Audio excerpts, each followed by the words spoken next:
मतदान सकाळी 7:30 वाजल्यापासून चालू झालेलं आहे आणि आपण पाहतच असाल आता आपण ज्या नारंग शाळेच्या मतदान केंद्रावर आहे त्या मतदान केंद्रावर लोकांमध्ये प्रचंड उत्साह आहे. अगदी लाईन लावून सकाळपासूनच मतदान चालू झालेलं आहे.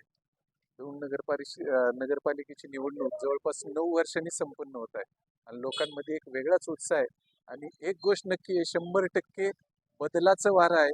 प्रस्थापितांविरुद्ध ही निवडणूक 100% आहे असं मला या ठिकाणी आवर्जून सांगावंसं वाटतं.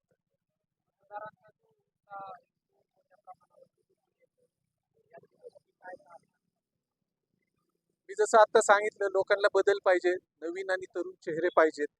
दौंड एक वेगळ्या वळणावर येऊन पोचल्यामुळं त्या ठिकाणी काहीतरी चांगली डेव्हलपमेंट झाली पाहिजे.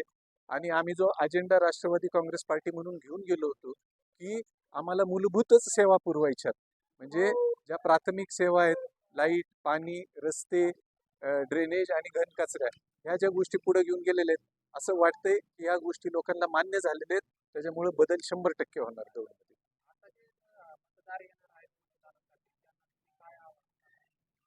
मतदारांना एवढंच आवाहन करेल की नवीन तरुण पिढीला त्या ठिकाणी वाव द्या.